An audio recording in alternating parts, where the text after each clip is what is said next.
The president does not have the powers to suspend the governor. It's akin to saying somebody making a press conference and suspending the president. The president is elected, is an elected official, an elected member of government. The president represents the generality of Nigerians. The governor of Rivers State, the members of House of Assembly of Rivers State, they represent the generality of the Rivers people. So they are not appointees of the president. They are not aides of the president. The principle of he who hires fires cannot apply in the instant case. Therefore, the president cannot just wake up after eating amala and fire them. Is that what he ate? I suspect much. I like amala. I think it's very tasty. Indeed it is. But he just cannot do this. It will be it's seriously a mockery, because it's like President Trump just waking up and sacking the governor of California. Yeah, that's a good point. However, we're not in America, we're in Nigeria, as I'm sure you well know. Yes, our system of government, our constitution, they are alike on issue of the powers of the president. But that imposition of a state of emergency has now gone to the National Assembly. It's been gazetted, which means that potentially it will become law. If the National Assembly were to muster the 2/3 majority in favor of the president, that would essentially be it, wouldn't it? But this is to tell you that this president does not believe in rule of law. He does anything he likes. The constitution is very clear. Before you do this, you must take certain steps. The steps were not taken. Yeah, but that's why there are checks and balances. Now the president, and a check would be the National Assembly. Now the president has done it. Has even sworn in a new governor for Rivers State.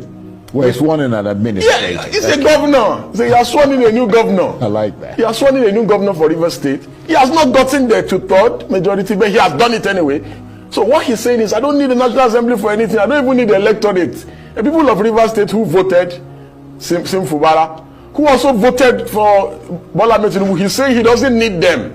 Well, he didn't say. No, that's what he's saying by his actions. The implication of his action is that I don't need these people. But I can so much on my own do whatever I like. But he did say, though, that he had sent it to the National Assembly for the Assembly's assent. So why didn't he wait for the National Assembly to assent? I have no idea. Yeah, because he doesn't. This man bought a presidential jet without approval till today. He has been doing, and this is a Nadeko man who fled the country under Abacha. Nadeko man. He fled the country under Abacha. And Nadeko, just for our international audience, are a group of people who fought to restore democracy in Nigeria. And when he was running away, he ran away because of the tyranny of Abacha. Today, look at the thing that he's doing. Another very fascinating thing is that this man has been consistently saying things like this: you cannot declare state of emergency, you cannot remove a governor. He condemned Obasanjo. Yeah, he did say that. You know, he even condemned Goodluck Jonathan that declared state of emergency, but he didn't remove the governor. Now he has come on board. Not only has he declared a state of emergency, he has also removed the governor. He has suspended the governor from office. The president cannot suspend the governor. That's what we are saying. Section 305 of the Constitution, that talks about issues of state of emergency. Yes, we consider the president has constitutional powers to declare state of emergency, but there are condition precedents in that section. There are provisos in that section that says, times of war, breakdown law and order, natural disasters, maybe like COVID, then other issues that have already been encapsulated in that section. None of those issues have arisen in the instant case. There is no breakdown of any law and order in Rivers State. And again, if we were even being truthful, what the president should have done was to call for an investigation into the bombing of the pipeline.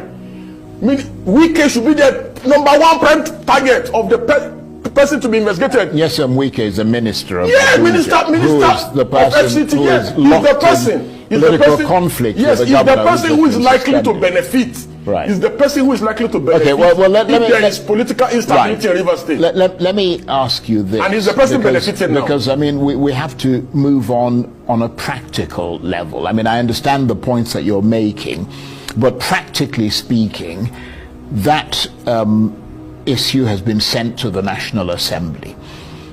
The National Assembly now has to vote on it, and if he gets 2/3 majority, it'll pass, and essentially that state of emergency would have been imposed. Shouldn't you and all the other lawyers and rights activists be at the National Assembly lobbying lawmakers? Because that's where it's all going to go down, isn't it? On a practical level. I mean, it's not going to go down, even though it's important to enlighten people, it won't go down in this television studio. I mean, you need to be lobbying them, as I'm sure the president's men and women are lobbying the people in the National Assembly. Why go lobby Godswill Akpabio and these people? Whatever the president wants with them, he will get it. They've said it. They said anything the president wants is what they want. Now, the president doesn't even want them. The president does not even need them. The president has done it. He has already sworn in a governor in Rivers State. Who needs National Assembly? The president doesn't need them. He doesn't need them for anything. All they'll be trying to do now is to do eye service to please the president. But the president has, by his action, has shown that I don't need you people for anything. The president does not need them. If I were in their shoes, there's no need to deliberate any issue. The deed has been done. Well, we've had soldiers surrounded Rivers State Government House yesterday night.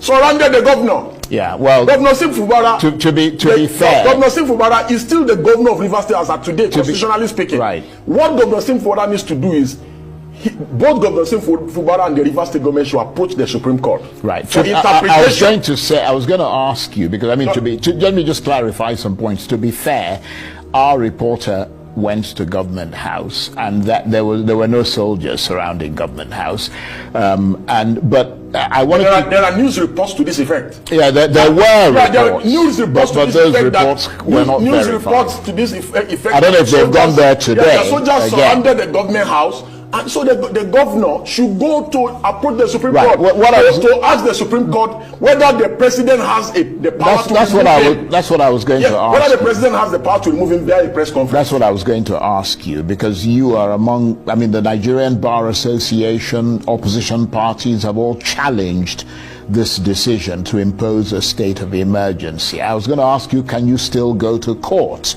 after the National Assembly has made a decision? You see, you cannot cry more than they believe. They believe in this, in the instant cases, Governor Sim Fubara, the governor of Rivers State. He should go to court. Right. He should go and challenge the unconstitutional act of the president. The president does not have the power. We all know. Even the president knows that he does not have the power to remove the governor via the press conference. Because it's like synonymous to say, and this was the same man who was condemning, you remember, he was condemning the anti-democratic issues in Mali and the neighboring states just recently, and he's doing same. You cannot deepen democracy by attacking democratic institutions. It makes no sense that these are people that were elected just like you. It's like somebody sitting somewhere doing a press conference to remove the vice president from office, or to remove President Tinubu from office. It will be unacceptable. It does not matter who is affected. The most important thing is that when the wrong thing is done, everybody, because it's not about Sim Fubara, it's not about Rivers State, it's about that if this is allowed, if this is permitted, it becomes a bad precedent. The idea that Obasanjo did it, those were unconstitutional acts. We were just coming out of the military. Obasanjo had a military mentality. They were doing these unconstitutional things.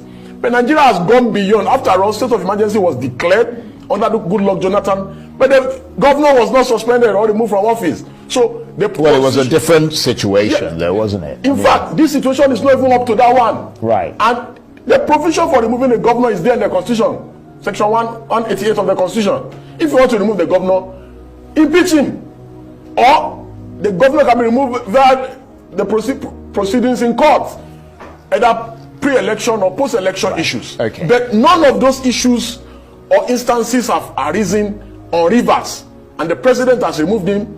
And not only has the president removed him, the president now we are hearing that after the removal, they have ordered that Rivers resources and funds should be released to the new governor, or should I say administrator. Come on, we know what is going on here. So what's your final word on this, beyond sort of, I mean, the fact that, because as I said, there are things that are in the pipeline that nobody can stop. I mean, it's gone to the National Assembly. If it is ratified by the National Assembly, it becomes essentially law. and then what happens after that?